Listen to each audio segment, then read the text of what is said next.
I do have a few questions that are more directed towards marketing. Okay. Um, so I'll just start. One of the last things I was looking into is the seasonality of restaurants and how there's always an off season. So I was wondering, what are the ways in which you go about like maintaining revenue in the off season, and how do you know what the off season is going to be? Are you talking about strategy or tactics or both? Both, I guess. Okay, so the strategy is to present offers in a way that we defeat seasonality. Seasonality is really dependent on the environment that you're in. But we don't have like beach bars or something like that. We don't have like only hot. We don't serve only hot cocoa. It's like we're not really seasonal. Our places aren't.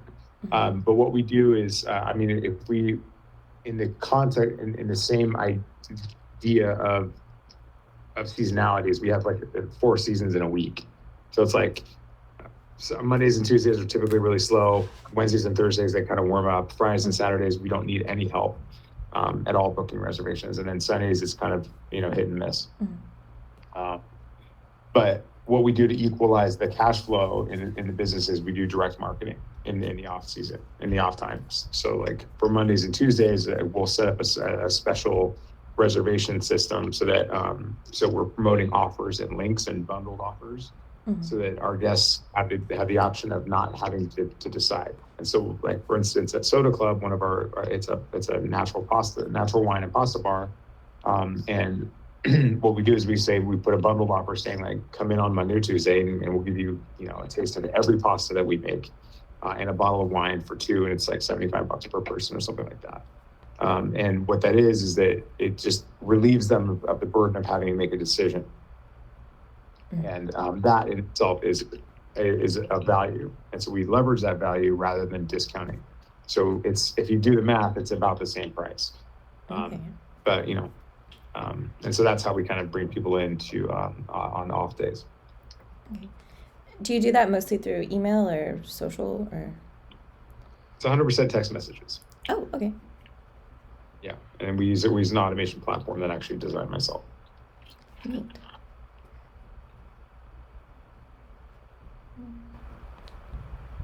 Um, and to that point, I was wondering, I'm assuming most of the restaurants in Overthrow do take reservations.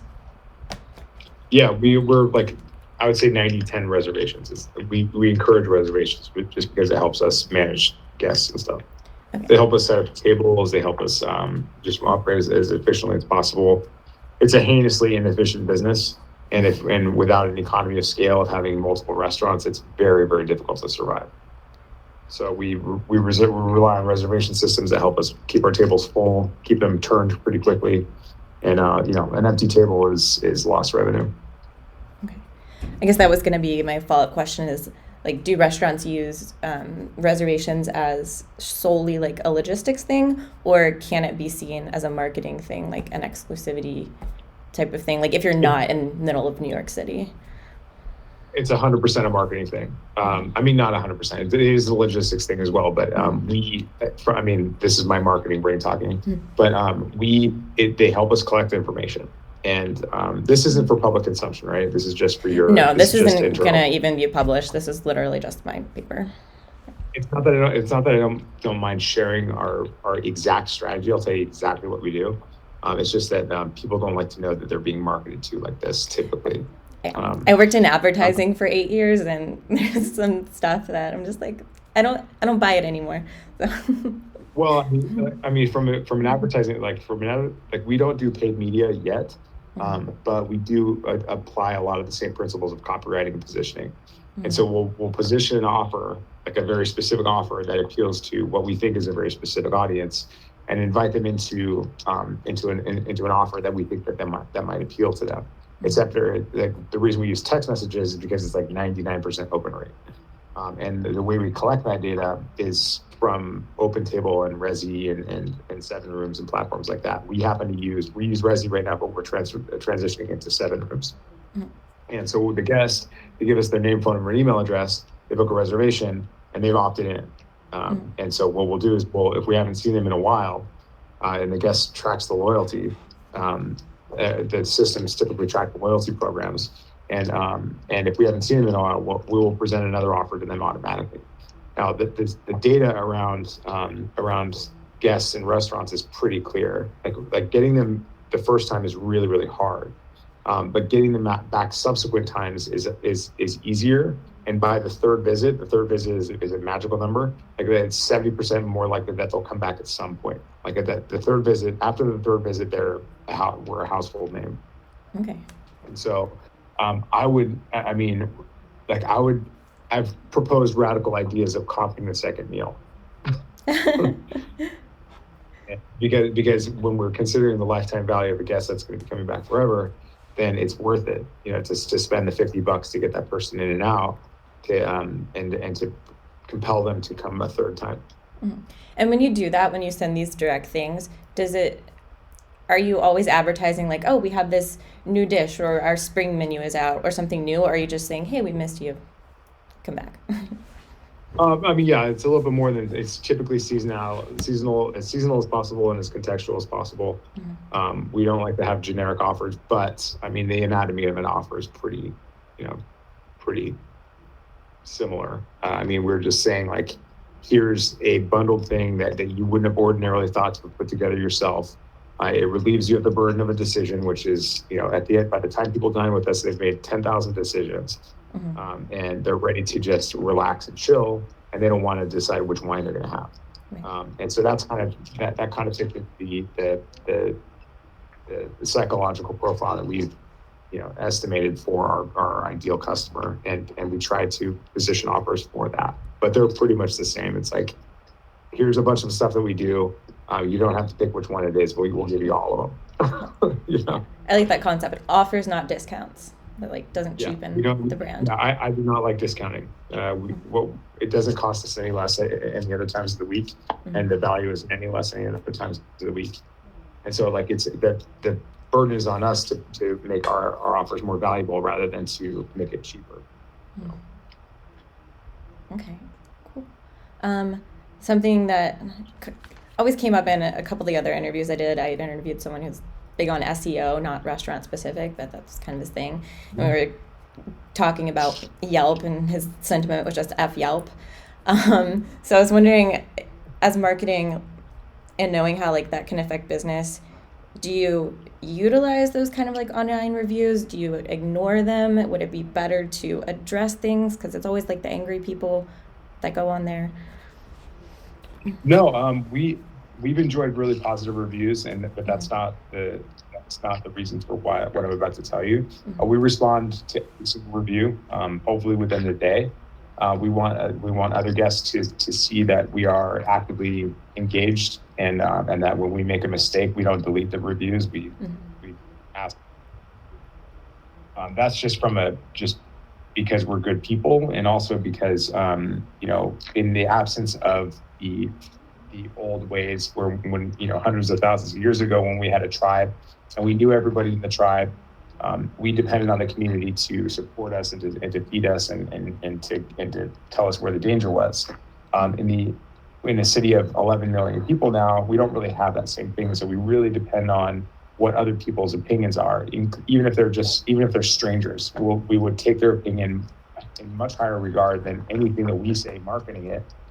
Or anything that any of our advertising would say, or even to almost certainly to anything that any press would write about us, positive or negative. They would take their friends, or even they would take their friend's word for it first, and then they would take a stranger's word for it second.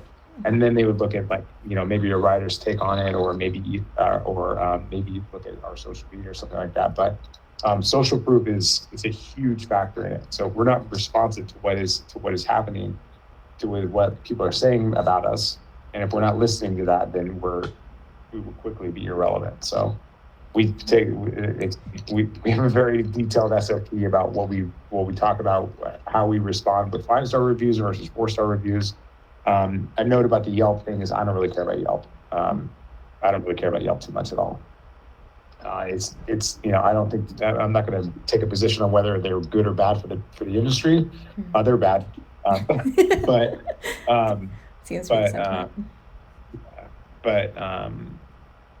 it's the customer that thrives in the world of in the Yelp's world is not necessarily a good fit for a person that would thrive in one of our restaurants.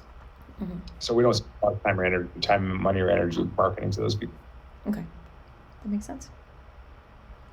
Another thing, again, in New York City, you really don't have to worry about whether there's like a market for upscale vegan restaurants. That's kind of a given. But and I mean, was there when everything started? Like, was there a doubt? And how do you go about like market research and knowing if a concept is going to be successful or where it would be successful?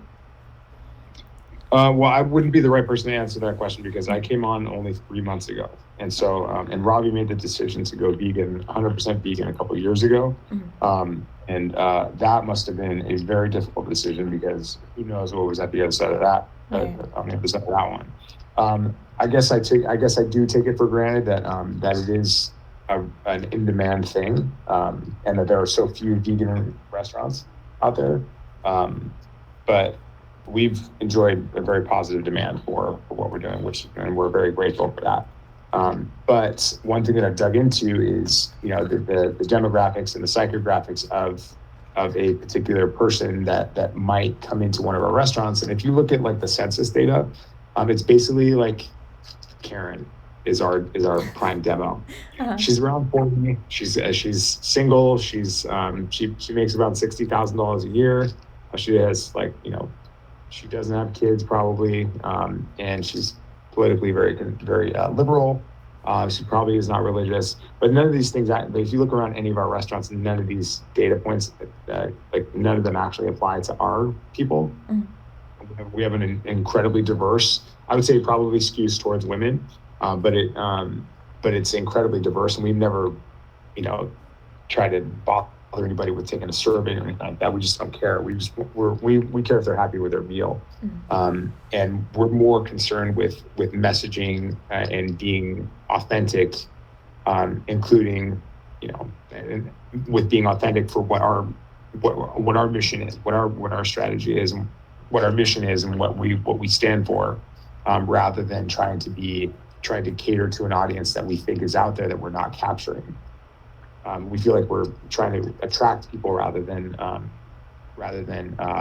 people. Mm-hmm. Yeah. Is that what you were asking? Yeah, definitely. I think it makes sense because I think all of your establishments are more like destination places rather than I'm catching someone walking down the street for a quick lunch. It's like about them, you're going there, so it's a little. I guess internally we don't really think of ourselves as a destination place, but we do also have professional drinks PR, So I mean, we do have the best PR in the business, and I guess that has kind of created a destination, created the aura of a destination. But I've never really thought of us as a destination. I just feel like this is what we do, and we'd love for people to be a part of it. Mm-hmm. I just know that I used to live in Brooklyn, and I would come back to Manhattan to go to Honeybees and Mother of Pearl, and that was nice. R.I.P. both. R.I.P. both, yeah. Yeah. That's another question, and I don't know if this has anything to do with marketing, so please feel free to just say this is irrelevant. But I was noticing like the longevity of some restaurants. There's been like a high turnover, like those two that were closed down, and is that good or bad for marketing? Does it have anything to do with success, or are they kind of more like planned concepts that aren't intended to run for a long time?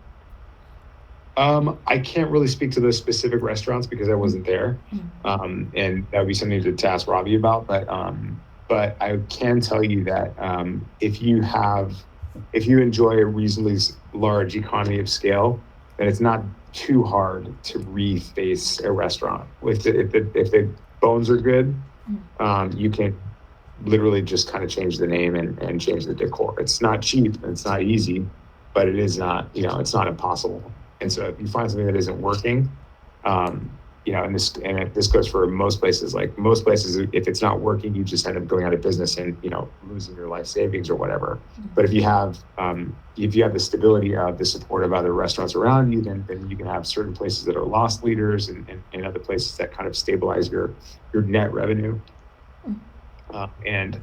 And again, I can't speak to Cienfuegos, Honeybees, or Gin Palace, or all the places that ended up being where El Margo is now. But I can say that it is a business calculation typically, and with Honeybee specifically, I'm pretty sure that had a lot to do with COVID. So we've been lucky enough that we're still around as a group, where many other restaurants perished. Yeah. Okay, neat. Thanks to the government too. I mean, the loans, we needed the loans to get people back to work. So yeah. And I was realizing that after I started looking into things, even here in Boise, like the main restaurants downtown, the nicer ones, one person will own 3 of them. Someone owns, like a few different locations. So it does seem like they're not isolated, the ones that are successful. It really is just from an entrepreneur business perspective. It's like your business really depends on your systems, and if your systems are not strong and scalable, both ways, scalable up and scalable down, then you're going to have a very difficult time, and you're just going to be a statistic, like an overwhelming statistic. Like I don't know how or why anybody would ever invest in a restaurant. It's just such a bad bet. I don't want to get to the finance portion of this paper, the funding section. That's the scariest. Right. I have no money. It's like once you've proven that you have a system, you have a team. I mean, we have a back office team. We have a finance team. We have we have an operations team. We have a marketing team. We're all small teams, but it's like when you have that economy of scale, being able to wrap your mind around what's happening at say 9 to what we're ultimately going to have 11 restaurants. By the end of this season, then it's much easier to make money and to be able to change course. I hate the word, to change course in the middle of, if you need to. And it's just, again, it's not like they're different LLCs. It's not like the tax entity is different. It's not like the kitchen is different. You just literally, in some cases, you just literally put a new logo on it, new color scheme, new brand identity, and then there you go. Hire a new chef. That's it. Oh, that's something I was wondering. So it seems like, and a lot of finer dining restaurants, they will feature their chef. They have a blurb about them, their history and everything. So for restaurants, is it a concept that Overthrow comes up with, and then you go out and find a chef and people to fulfill that, or do people come with to you with an idea and you're like, we like that, we'll invest and we'll make that restaurant happen? Yeah, I'm really sorry. I can't speak specifically to this particular question because I wasn't around for a while. For all the restaurants when I started are still open, and none of them have closed. So I can't speak to that specific question for Overthrow. But I can tell you something that does exist is where people, there's a chef that has a brilliant idea and has a track record, and they seek investment and they get it, then they open up a restaurant. Or B, there is a visionary leader of a restaurant group that says, I think we should do this. And then they do everything, including hire the chef that pairs with that. Or hire the consulting bartender or the head bartender that vibes with that particular destination point.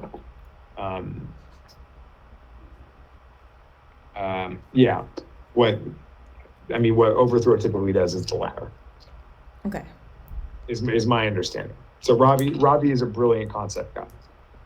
He's not a cook. He's not a bartender. He was an artist by trade for before he was in the restaurant business, and he just came up with these kind of brilliant, beautiful experiences that just were just really cool. So have you ever been to any one of our places? Yeah, several. I think Lady Bird was the last one I went to. That's right. But you're in Boise, Idaho. Yeah, I moved here during COVID, so. But fun. Yeah.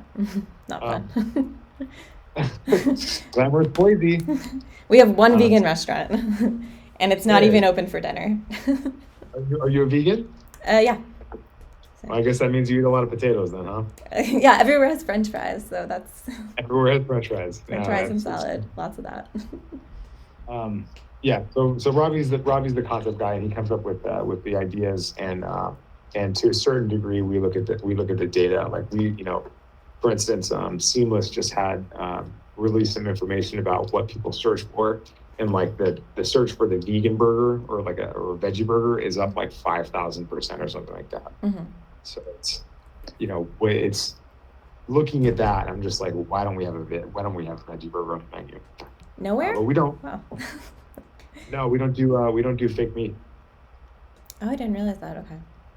Yeah, I think maybe one of our places uses Impossible for something, but it's is not a big part of our menu at all, ever. Like we don't imitate meat. We are a vegan restaurant. Does tempeh classify as imitation meat, or is that its own thing, right? I wouldn't think so. Tempeh is soy, right? Yeah, just soybeans. But it doesn't like, we don't form it into patties. I don't think we don't make it. I don't think so. I wouldn't think so. We do have Cadence has a mushroom burger, but it's not intended to look or taste or behave like a burger. It's it's clearly a piece of mushroom. Yeah. I much prefer that. The fake stuff kind of freaks me out. Sometimes it's too real. Yeah. Well, and also the things that make meat taste really good most of the time are vegan. It's typically the spices that make it taste really good. So, so we're good there. I don't have any more specific questions, but is there anything marketing-wise advice you would give to an entrepreneur? Marketing-wise, for an independent service, like a service entrepreneur, or a restaurant, or someone starting a restaurant. Who wants a restaurant. Mm-hmm. Start really simple and test. Find out what people want first, rather than just building something that you think that the world needs. Mm-hmm. Ask people questions. Cook food for them and say, "Hey, would you buy this more than once?" More than once is the key, because one city, a city full of people that go to your place one time is probably not going to be enough to sustain your restaurant forever. So you need people to come back. Mm-hmm. And if I were to offer another piece of advice, I'd be make data a huge part of your marketing strategy. If you don't have a marketing strategy, you shouldn't open up a restaurant. Okay. Because nobody cares. There's 10 different reasons why people buy stuff. One of them is to make money. Then another one is to save money. Another one is to increase status, increase health, increase wellness, to reduce pain, to reduce effort. And so you have to make sure that, and this is universally the truth, no matter what we buy, there's 10 reasons why people buy stuff. And so if your bar or restaurant does not solve one or more of those problems, then you have a huge fucking problem. Okay. Good advice. Yeah. Tell them to call if they need help. Okay. All right. Well, reached a 30-minute mark, so I'm not going to take up more of your time. But this has been extremely helpful. So thank you for doing this. Everybody loves talking about themselves. I do. I've had the best conversations because I end up with more questions than I have answered, because I'm just I never thought about that. And people, they do. You never get to talk about your job and have someone really excited to hear it. So. Yeah. Well, I can. If you want to send me some stuff for Robbie, I can see if I can book some time. Okay. Yeah. Are you interested in talking to him? Yeah. Is Ravi with a V or Robbie? Or Ravi DeRossi. I mean, that would be amazing, but I'm sure he's the busiest person in the world. Well, he was just nominated for a James Beard Award, so that was big. That was really exciting. Nice. Yeah. He and one of our chefs were nominated for a James Beard Award, so that was very exciting for us. We're not going to get him, but we were nominated. You don't know that. Well, that means we can always say James Beard nominated Ravi DeRossi, which is right. Awesome. It sounds great. Yeah. Very cool. Well, thanks for your time. Actually, did you record this? Well, I recorded it on I had GarageBand running in the background. Audio is probably going to be horrible, but it's there. Can you send it to me? Yeah, sure. I want to see if I give good interview. That was great. Yeah, I sure will. Cool. Well, thanks. And I'll reach out to Robbie and let you know what's up. Okay. Thank you so much. And Thanks, Hilary. have a great week. Have a great weekend. You too. Happy St. Patrick's Day. Bye. Bye.